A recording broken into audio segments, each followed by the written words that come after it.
El doctor Puig es médico especialista en cirugía general y el aparato digestivo. Es fellow en cirugía por la Facultad de Medicina de la Universidad de Harvard en Boston, miembro de la Academia de Ciencias de Nueva York, Asociación Americana de Avance de Ciencia, un montón de cosas. Yo le dije, está sobrecapacitado para esta entrevista. Pero, respecto a cómo es nuestro cerebro desde el punto de vista de la medicina, ¿qué podemos hacer emocionalmente? De cosas que por ahí uno a veces intuitivamente habla, pero no puede bien conocer cómo se producen, y vos como médico los explicás muy bien.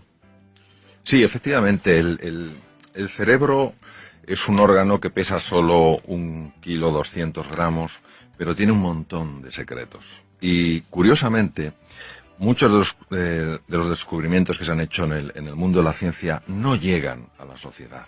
Y podrían ayudar tanto a la hora de conocernos y a la hora de comprendernos, entender por qué a veces nos enfadamos, por qué a veces nos desesperanzamos, por qué a veces nos agobiamos. Y lo que intento, de alguna manera, es traer esa investigación que hay en el mundo de la neurociencia, sobre todo en la neurociencia afectiva, para que cualquier persona pueda encontrar claves para gestionar mucho mejor su vida. Ahora, vos te especializabas más en el aparato digestivo. ¿Cómo llegaste al cerebro? Desde muy pequeñito yo tenía pasión por las neurociencias, y aunque la cirugía general del aparato digestivo fue mi campo, digamos, de trabajo a lo largo de 26 años, siempre estuve conectado con los temas del cerebro. De hecho, dediqué 2 años de mi vida a trabajar en un instituto de neurociencias y he estado constantemente conectado con las neurociencias. Tengamos en cuenta, Andy, que muchas de nuestras emociones tienen un reflejo inmediato en el tubo digestivo. Hay una cosa que se llama la intuición, la inteligencia intuitiva, a la que se le da muchísimo valor, y que, si nos paramos un momentito a pensar, es esa sensación, los ingleses, los americanos dicen I feel in the guts, como que lo siento en las tripas, esa sensación que tienes, y es porque uno de los mapas de los sentimientos más importantes del cerebro, que se llama la ínsula de Rayleigh, está recogiendo constantemente información del tubo digestivo. Pará, porque eso ya me interesa, porque la otra vez habíamos hablado con un cardiólogo diciendo, cuando vos estás mal del corazón porque, no sé, te deja alguien, es como una angustia, y si había algo más literal o poético, o había una realidad. Vos decís que cuando uno, esa cosa de la entraña que la sentís, tiene una explicación real, no es algo poético. El nudo en el estómago. El nudo en el estómago, la angustia que se te cierra el estómago, que no querés comer. Exacto. Lo que dijo ese cardiólogo es absolutamente así. Se han identificado 3 cerebros. El que es más conocido, el que está en la cavidad, en el interior de la cavidad craneal, es uno. Luego hay un cerebro en el corazón y hay un cerebro en el tubo digestivo. Para que te hagas una idea, la hormona más importante en los estados de serenidad, de calma, que es la serotonina, el 90% de la serotonina se produce en el tubo digestivo. Esto podría explicar muchas veces por qué cuando una persona está nerviosa y come algo, pues también tiene esa sensación de calma. Esos cerebros, los 3 cerebros... El chocolate. El chocolate, exactamente. Aparte que el chocolate facilita la generación de un neurotransmisor, pues que hace, entre otras cosas, que nos sea más difícil dormirnos y ayuda a estar alerta. Esos 3 cerebros en principio han de estar conectados, y están conectados. Lo que pasa es que a veces se independizan. Cuando se independiza el cerebro del tubo digestivo, la persona tiene un montón de incomodidades, lo que se llama el colon irritable, espasmos, alteraciones en la digestión. Y muchas veces, desde el punto de vista de la medicina, hay opciones muy pobres para que esa persona tenga menos dolencias. Sin embargo, cuando esa persona reduce su ansiedad, cuando esa persona ve la vida con más ilusión, con frecuencia y de forma natural, aunque pueda llevar un tiempo, ese tubo digestivo vuelve a sincronizarse, por decirlo de alguna manera, con lo que es el tejido cerebral fundamental en el interior de la cavidad craneana. Pero ¿quién manda a quién?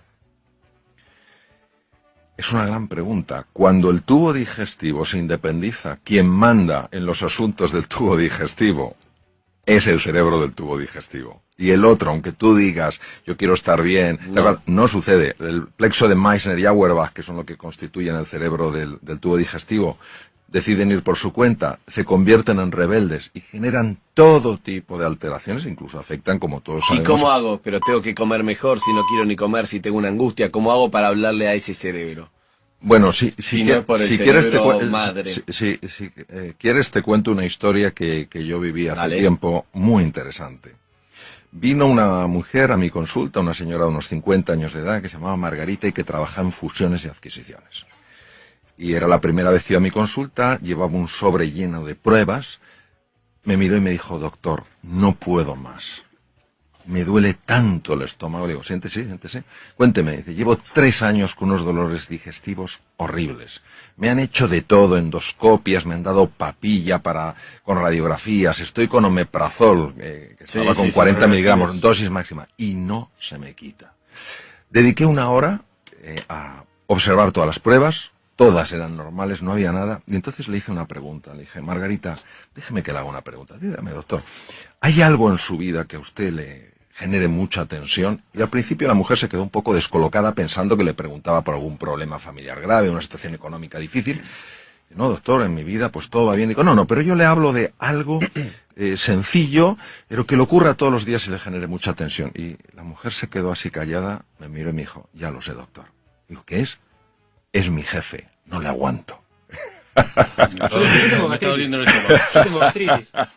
Y entonces le dije, pues ya tenemos el remedio para su estómago. Y recuerdo perfectamente... Cambia de trabajo. No, fíjate, recuerdo perfectamente que me miró y me dijo, ¿otra endoscopia? Digo, Margarita, si se la han hecho hace 2 meses, ¿me subirá la dosis de omeprazol? Digo, Margarita, hasta dosis máxima. Dice, entonces, ¿qué me sugiere? Y le dije, pues a partir de ahora, cada vez que vaya a su trabajo y vea a su jefe, le va a sonreír. Yo creo que me miró pensando que había topado con el cirujano más imbécil del mundo mundial. Y lo primero que me dijo fue, doctor, mi jefe no se lo merece. Y ahí la agarró. Estaba ya súper tensa y colorada y le digo, si no es por él, es por usted. Y me dice, no me va a salir. Digo, pues finja. Digo, pero es que lo que usted me pide es imposible. ¿Cuánto tiempo lleva usted con dolor de estómago, Margarita? 3 años. ¿Y cómo se ve así? Es horrible. ¿Por qué no lo prueba? Se fue y yo francamente no sabía si lo iba a probar. Más bien pensaba que no. A las 2 semanas mi enfermera salió para llamar al siguiente enfermo y era Margarita. Se asomó por la puerta, me miró y me dijo, doctor, si no lo veo, no lo creo. Siéntese, cuénteme. El primer día tuve que utilizar todos los músculos del cuerpo para esbozar una tenue sonrisa. Pero conforme fue pasando el tiempo, sucedieron cosas muy curiosas. La primera es que mi jefe empezó a cambiar.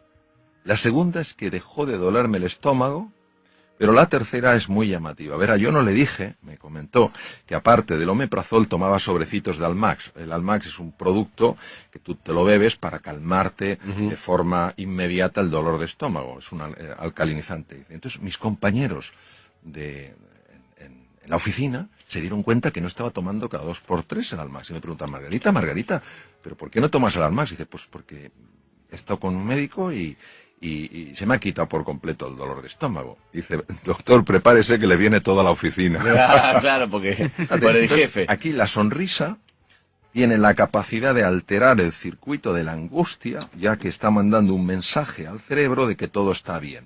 Si aguantas la sonrisa, el cerebro necesariamente tiene que hacer algo para adaptarse a ese mensaje. Aunque sea fingida. Aunque sea fingida. Es increíble porque, no es una nota espiritual que te le dice hay que ser feliz, hay que sonreír, que no la estamos desmereciendo, pero te lo dice alguien que es especialista en sistema digestivo, especialista de Harvard, y él lo que está diciendo es algo científico, sí. Para que no sea como vos sonreírle a la vida, que la vida te devuelve, es algo científico que él dice, tu cerebro le ordena como que al reírte dice todo está bien, o sea, cambiás la cara de orto, por decirlo de alguna manera, le decís como que todo está bien, y entonces todo el cuerpo entiende que todo está bien, o sea, como que el cuerpo es un reflejo de lo que vos ordenás, y si vos le pones todo el tiempo la cara de amargado, tu cuerpo va recibiendo eso. Es grosso eso que estás diciendo es absolutamente... Yo estoy diciendo lo que estás diciendo vos. Es absolutamente así. La sonrisa auténtica, respecto a tu pregunta, que la descubrió en 1862 Duchenne, es una sonrisa que no es fingida, en la cual el músculo orbicular del párpado se contrae, es involuntario. Esta es la más potente. Sin embargo, incluso fingiéndola, no hablo de la sonrisa irónica, como me estoy riendo de ti, tal cual, sino haciendo ese esfuerzo por sonreír sin que te apetezca, ese arco que va al cerebro tiene literalmente la capacidad de cambiar el estado emocional. Lo mismo que utilizar palabras positivas. En Boston se hizo un estudio, en el hospital donde yo estaba, se proyectaron unas unos slides que tenían palabras negativas, una serie de voluntarios. Y estuvieron unos minutos observando las palabras negativas. Imaginaros, pozo, oscuridad, problema, dificultad, imposibilidad. Se les sacó sangre y se les tomó una muestra de saliva para una técnica que se llama radioinmunoensayo, que es medir hormonas. Se observó una elevación del cortisol. El cortisol es la hormona del miedo. Se cambiaron las palabras y el cortisol inmediatamente bajó.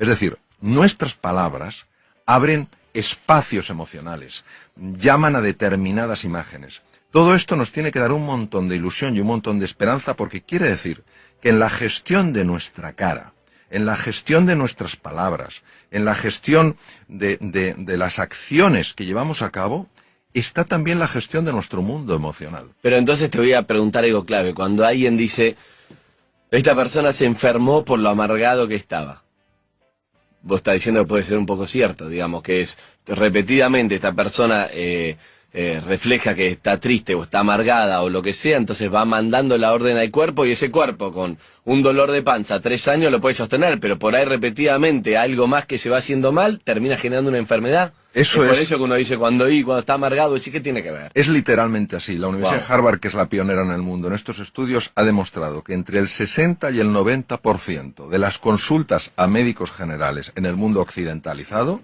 son debidas a lo que se llaman emociones tóxicas. Por ejemplo, eso, la amargura, la frustración. Puedo dar un ejemplo muy sencillo y muy clarito.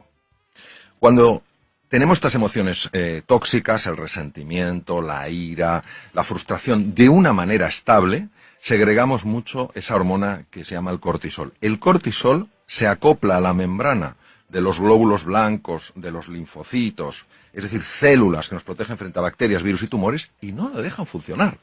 Por eso es más fácil tener un catarro, tener una gripe, etcétera. Esto es algo importantísimo que lo conozcamos, porque nos da mucha sensación de soberanía personal, de que podemos hacer realmente cosas para cambiar nuestros estados emocionales. ¿El estrés tiene que ver con eso? Cuando uno dice se enfermó por estrés, y el estrés que no dormís, estás todo el tiempo nervioso, alerta, ¿es un poco eso? Verás, el estrés es el gran desconocido, porque cuando oímos la palabra estrés, enseguida pensamos que es algo malo. El estrés es la reacción del organismo en su conjunto ante una perturbación que ha habido. Bien sea una perturbación externa, vamos por la calle y vemos un animal peligroso, o una perturbación interna, me tomo 27 bollitos y me sube muchísimo el azúcar.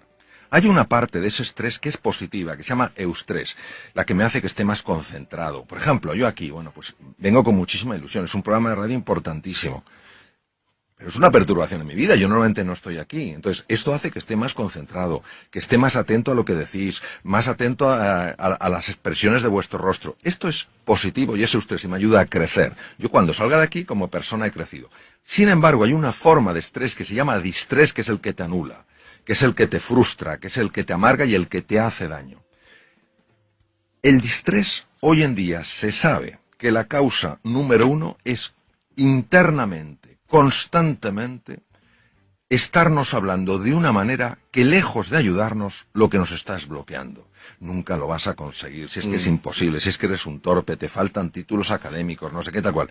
Y es que se ha podido fotografiar, porque hay tecnología que se llama resonancia funcional magnética, para ver qué ocurre en el ¿Qué áreas del cerebro se iluminan? Exacto, qué áreas del cerebro se iluminan cuando esa persona que ha sido atrapada hábilmente por entre comillas, engaños psicológicos, empieza ella a generar esas conversaciones. Y se han observado, por ejemplo, cambios importantísimos en el riego sanguíneo del cerebro. ¿Pero cómo hago? ¿Me tengo que mentir como Margarita? ¿Tengo que decir, vos sí podés, aunque no te la creas? ¿Cómo lo das vuelta? Esa es una magnífica pregunta. Mira, nosotros vivimos en espacios de la realidad. Es decir, lo que vemos es solo una parte de lo que es. No cabe duda que la vida tiene partes feas y partes muy duras. Y negarlas es negar la realidad. Lo único es que junto a esa parte de la realidad que no nos gusta, podemos también buscar esa parte de la realidad que existe. Es decir, esto no hay, esto no funciona. Bueno, ¿cómo podría hacer que funcionara?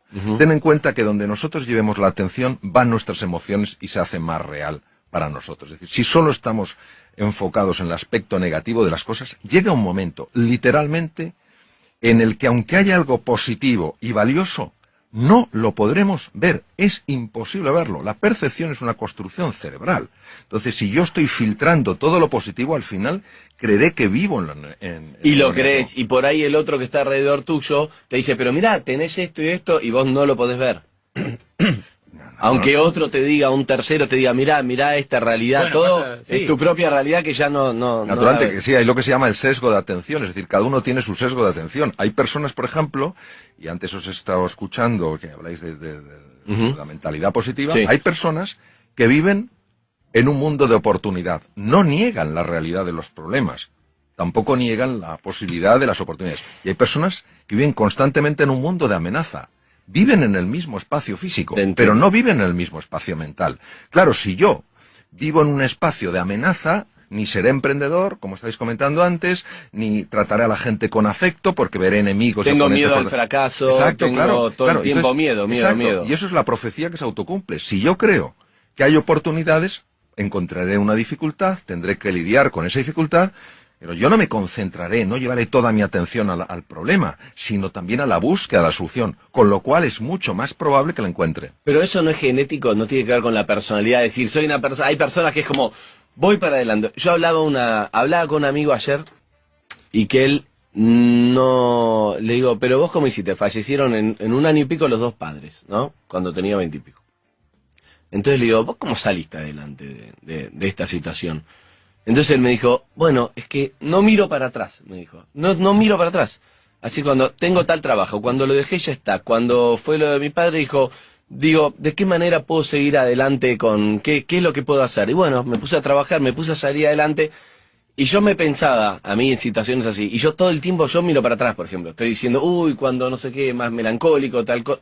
No puedo, es como es cada uno. Y eso digo, ¿yo lo puedo cambiar o es inerte a la personalidad de cada uno? Esa pregunta se la han hecho científicos a lo largo de muchos años y sobre todo cuando se descifró el genoma tomó una relevancia muy importante. Mira, Andy, fundamentalmente podemos decir así, podemos dar los siguientes datos. El 40% es genético y el 60% es no genético. Ahora bien, dicho esto, tenemos que añadir un nuevo elemento.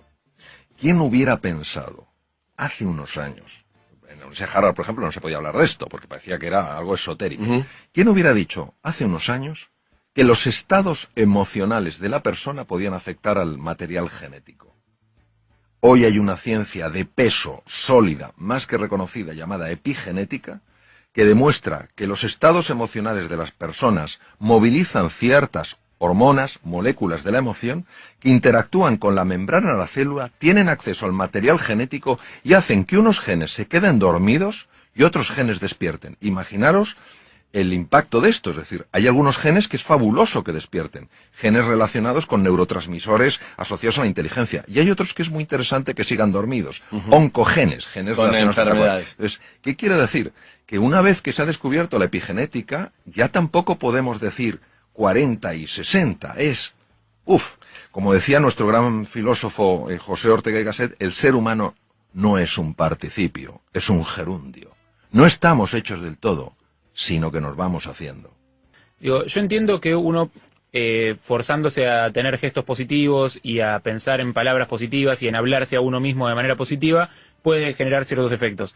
Mi pregunta es, ¿eso no es muy a corto plazo? Digo, el cerebro en algún momento, así como las cucarachas se adaptan a los nuevos insecticidas, no se aviva de que lo estás queriendo engañar, de que esa sonrisa es falsa, de que en realidad el resentimiento, el sentimiento profundo está más arraigado que lo que esa sonrisa puede remover. Muy bien. Vamos a ver. Lo primero que tenemos que entender es que esto es un proceso. Es decir, no es que una persona finja una sonrisa, estamos hablando que no es una mueca irónica, sino el caso Margarita. No, una sonrisa. Exacto. Sí. Aunque todavía no le salga porque no tiene la emoción ni la simpatía hacia esa persona. Es un proceso. Entonces lo que tenemos que entender es el proceso. Y la pregunta es, ¿realmente el cerebro puede cambiar? Yo me acuerdo que cuando estaba en la Facultad de Medicina y tenía 19 años, teníamos una profesora de psicología, un poco dura la mujer, y dijo, a los 7 años la personalidad está totalmente definida. Y yo me quedé un poquito... No, pero el cerebro es plástico, cambia. Exacto. Entonces, sí. Hoy sabemos que el cerebro es plástico. Entonces, la neuroplasticidad tiene 2 componentes. Tiene dos facetas. Uno, la conexión de nuevas neuronas, y otro, la generación de nuevas neuronas a partir de células madre. Nosotros podemos generar entre 500 y 1000 neuronas a partir de células madre al día. ¿Qué quiere decir? Quiere decir que cuando nosotros estamos buscando el lado positivo de la vida, sin negar que hay un lado muy duro, muy doloroso y muy desfavorable, estamos cambiando la estructura física del proceso. Para que estamos influenciando sobre para qué van a servir las nuevas neuronas que se crean. Exacto, el nuevo tejido cerebral. Entonces, ten en cuenta que las células madre tienen que viajar 1 milímetro hasta el hipocampo, y ahí en 21 días se han convertido en nuevas neuronas. Estas nuevas neuronas de la memoria y el aprendizaje reestructuran toda nuestra personalidad, porque tienen conexiones a la corteza cerebral. ¿Qué quiere decir? Que en el fondo estamos reinventando nuestro cerebro, y va pasando el tiempo, y si nos mantenemos, si seguimos con nuestras caídas, con nuestras desesperanzas, diciendo, esto es una tontería, pero volviéndolo a tomar, llega un momento en el que el cerebro realmente, físicamente cambia, y de manera natural empiezas a ver con especial facilidad aquello de la vida que sí está bien. Con lo cual, tu forma de relacionarte con la vida es radicalmente distinta, porque te relacionas con más ilusión, con más alegría. ¿Niegas el problema? No, pero das más peso a la oportunidad. Ok, está bueno. Pero tenés que, es un ejercicio difícil, porque parece fácil, pero si vos tenés bronca, cuando yo tengo que ir y reírte, para que no sea irónico, para que sea en serio, tengo que sobreponerse a esa bronca y decirte, hola, ¿qué tal, doctor? Buenos días, ¿qué tal? Y es como, ¿viste? Entonces, sí. El orgullo y el resentimiento puede traerte una enfermedad a vos. Sí. Eso es lo que hay que entender en lo que él está diciendo. Sí. No es hacia la otra persona, no se entera, es a vos que te hace un mal. Entonces, cuando tiene una bronca o tiene algo guardado, no se lo puede sacar de encima, cuando insulta al aire, cuando le pega una trompada a una pared, cuando grita, digamos, cuando eso se lo saca de encima, ¿o no? Mira, eso es verdad. La sensación que una persona tiene en esos momentos es de liberación. Lo que se ha visto es que cuando se utiliza con frecuencia ese canal, el tejido cerebral dedicado a la expresión violenta de las cosas aumenta. ¿Qué quiere decir? Quiere decir que hay un camino, y completamente de acuerdo con lo que habéis dicho, esto no es sencillo. Quien pretenda decir que esto eso es humo puro, eso es engaño, y eso es tomar el pelo a la inteligencia de las personas. Es un proceso que requiere un compromiso enorme, y ese compromiso solo llevas a cabo cuando eres consciente, un poco lo que decías tú, Andy, del precio que estás pagando, del precio que has pagado y del precio que vas a seguir pagando en tu vida. Pero que garantizás que funciona, que está comprobado. Sí, quiero decir que... Eso es lo que me importa rescatar. Y no solo que esté comprobado, es que yo lo experimento en mi propia vida. Y respecto a la pregunta que tú hacías, que yo creo el comentario que es fundamental, ¿qué hacemos en los momentos de esa tensión? Pues yo recomendaría mucho lo siguiente. Es una técnica increíblemente sencilla. Tomar una hoja de papel y empezar a escribir las emociones. Ponerte a escribir las emociones. Enojado, furioso. Exacto, enojado, furioso, no puedo más, tal cual. ¿Por qué esto es tan potente? Porque la zona anterior izquierda del cerebro, que se llama la zona prefrontal izquierda, es la base de las emociones positivas. Cuando nosotros, una emoción que la tenemos ahí y que nos está desbordando, pero que todavía no la hemos articulado en el lenguaje, empezamos a articularla en el lenguaje, a la fuerza para poderla articular en el lenguaje, para poderla escribir, tiene que pasar por la zona prefrontal izquierda. ¿Y entonces qué pasa cuando pasa por ahí? Pues imaginaros un hierro súper caliente que lo haces pasar por un tanque de agua fría. Entonces, no es que la temperatura, ese aumento de temperatura desaparezca por completo, pero sí se aminora. Y en ese momento ya puedes gestionar. Luego, otra cosa importantísima y que se ha demostrado de una utilidad máxima es, en esos momentos, cuando uno está así, uno es peligroso. Es increíble porque mi papá viene siempre, es sexólogo, mi padre médico, viene acá siempre con una frase que recién lo entendí desde el punto de vista de la neurociencia. Él siempre dice, lo que se verbaliza deja de ser peligroso. Y es exactamente lo que acaba de decir, que vos lo explicaste por qué es así, porque hay algo negativo que pasa por el otro lado del cerebro y eso lo tranquiliza. Entonces, o hay que decirlo o hay que escribirlo, está diciendo todo lo que uno siente. Lo que hoy sabemos desde la neurociencia, que han pasado muchos años, es que hay muchos elementos químicos. Y cuando hay esa frustración y esa tensión, hay una química que nos convierte en personas peligrosas. En ese momento, si tú vas a tu casa, vas a ver a tus hijos, vas a ver a tu mujer, a tu marido, a quien sea, y les vas a ver como oponentes, es decir, les deshumanizas. Entonces, hay otro sistema súper sencillo y súper potente para reducir esto, que es el ejercicio físico. No hablo de irse a un gimnasio, hablo de que en esos momentos de tensión empezar a andar deprisa por la calle. Los demás pensarán... Caminar. Claro, pero caminar acelerando el corazón y la respiración. ¿Por qué? No caminar normal. No caminar normal. Tienes que hacer así, como si fueras a perder el autobús, pero sin estar corriendo. ¿Por qué? Porque al hacer eso hay dos cosas que se ponen en marcha. Una de ellas se llama, o dos hormonas, se llama la oxitocina. Más conocida en la mujer, sin embargo en el hombre tiene un papel importantísimo. Y el otro es la beta-endorfina. Ambas hormonas tienen la capacidad de desconectar un núcleo cerebral que se llama la amígdala. La amígdala y el hipotálamo son las bases de las reacciones de ira. Por eso, si un día alguien sale del trabajo y está porque le han hecho la faena, le han maltratado, esos momentos que todos podemos experimentar en nuestra vida, mi propuesta para la evaluación de los radioyentes es que no vaya directamente a su casa. Porque sino que va a contaminar con porque lo va a esa ira contaminar todo.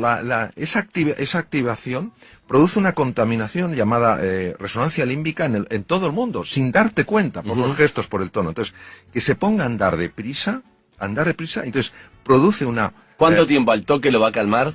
Pues mira, si la reacción de ira es intensa, necesita 20 minutos. Si Caminando es menos intensa, rápido. caminando rápido. Entonces, esa aceleración hace que la hormona, la oxitocina, empieza a desconectar la amígdala deja de interactuar con el hipotálamo, que es donde está donde ponía Freud precisamente el id, la parte más bestia del ser humano la ponía el hipotálamo, que el hipotálamo tiene el tamaño de un guisante, pero manda lo que no se sabe. Entonces la amígdala desconecta el hipotálamo porque a su vez ha sido desconectada por la oxitocina. Y te hago una pregunta para entender un poco esa bronca, porque lo mismo que en otro momento, suponete que mi jefe me maltrató. Hay días que no te hace nada y un día que se me activaron los cables y tengo una bronca que es la que vos decís. ¿De qué depende eso? Depende. ¿Qué es lo que se produce? Es una pregunta importantísima. Depende de cómo yo evalúe en ese momento lo que está pasando. Vamos a ver. Hay hechos que son objetivos. Es decir, si a mí se me cae la botella aquí, todo el mundo lo ve y se decir, a mí se ha caído la botella.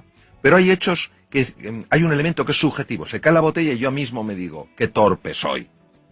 Eso es lo que genera todo el daño. Entonces, muchas veces, cuando somos hipersensibles a comentarios de los demás y nos enfadamos, es porque previamente nuestro diálogo interior nos ha estado poniendo la cabeza como una jaula de grillos. Lo que pasa es que como actúa a nivel inconsciente, nosotros no nos podemos... damos cuenta Exacto, y surge en ese momento. Exacto, no lo podemos oír, sí lo podemos sentir. Y hay que escribir entonces, todo el tiempo. Es importantísimo, es decir, es sencillo. Y aquí la prueba del algodón, como decimos en España, la prueba de eso es que se pruebe. Que se prueben. Que se pruebe. Y empiezas a ver si el doctor es un vendehumo o no. Exacto, que lo exacto. haga. Ahora, hay que hacerlo dándole una oportunidad al ejercicio. Okay. Es decir, hay que hacerlo en serio. No escribo 3 garabatos, esto no funciona. Okay. No, porque hay que tener en cuenta que la venganza, y voy a decirlo en sentido metafórico, es muy dulce. Okay. Ya es muy atractivo decir, este se va a enterar. Bueno, que sepamos que cuando alguien nos hace una faena en el coche, y tenemos toda razón para enfadarnos, a quien le sube la tensión arterial es a mí. Al que se le altera el sistema inmunológico es a mí. Es decir, es una forma, no digo de egoísmo, sino de sano cuidado de uno mismo. Se trata de conocerse para comprenderse y comprenderse para superarse. Vamos a ver. Hay veces en la vida en las que a nivel personal o profesional con pequeños cambios vamos tirando. Eso no es reinventarse. Okay. Pero hay veces que a nivel profesional o personal tenemos que hacer cambios radicales, transformaciones profundas. Y en ese momento necesitamos aflorar de nuestro interior talentos, capacidades que no sabemos que tenemos y que son esenciales para dar ese paso. Es en medio de la noche, cruzando el desierto, saliendo plenamente de la zona de confort, de nuestra zona conocida, de nuestro status quo, cuando descubrimos verdaderamente la realidad de quiénes somos. La reinvención no quiere decir que te tengas que cambiar convertir en una persona distinta. Eres fantástico con quien eres. La reinvención es una invitación para que tu forma de ser y de estar en el mundo pueda traerte de la vida mucho más de eso que a ti te ilusiona. ¿Y cómo conozco qué herramientas tengo que no sé que las tengo? ¿Cómo las conozco? Claro, la reinvención implica que tenemos que encontrar una fuerza lo suficientemente grande para salir de la zona conocida, la zona de confort. De la zona de confort. Hay veces que uno lo puede elegir o hay veces que la vida te lleva a eso. Exacto, exacto. Entonces, de la zona de confort se pueden salir de dos maneras. Uno, la vida te saca. Ya está, estás fuera. Con lo cual, no tienes más remedio remedio que hacerlo. que ponerte en marcha. Y otras veces, cuando tú escuchas algo, lees algo, ves algo que te inspira para darte cuenta de que hay algo más grande que eso que tú estás viviendo. Y entonces, desde la fe, es decir, desde el convencimiento de que hay un mundo mucho más ilusionante el que puedes vivir, das el paso. Solo cuando das el paso, empieza a suceder. Es decir, tu pregunta... A medio camino no va. Tu pregunta es muy difícil de responder de una manera puramente racional, porque es, yo daré el paso cuando lo vea. La respuesta es, nunca lo verás si antes no das el paso. Correcto. Hay que ir al vacío, es el famoso vacío. Eso es. Ir al vacío, no hay ninguna garantía, no sé, mandarse. Pero es difícil, porque uno como que no podés. Claro, como claro. cuando sos nene no puedes dejar de andar con rueditas, cuando tenés que tirarte una pilita, un trampolín y te da miedo, ese vacío es difícil, doctor. Bueno, ¿cuáles serían tus 5 conceptos, 3, lo que quieras de resumen de todo lo que hablamos, digamos, para llevarme a conclusiones? Yo haría una conclusión muy sencilla. A ver. Es que la pregunta no es si podemos ser más felices en la vida o si podemos cambiar. La pregunta es si estamos dispuestos a hacer lo necesario para ser más felices y para cambiar. Es decir, si estamos dispuestos a aguantar inseguridades e incomodidades para descubrir realmente la grandeza que está en todos nosotros. O sea que eso es una decisión. Es una Eso sí, resolución. algo tenés que hacer, tenés que Es decidirlo. una resolución. Si no, no va a pasar. Es una resolución, una decisión radical, firme. Doctor, te agradezco un montón, la verdad que un placer esta charla. Creo que la capacidad tenemos todos la misma. Con más temple, menos temple, más personalidad, pero la capacidad la tenemos. Todos tenemos la capacidad, Okay. sin duda ninguna.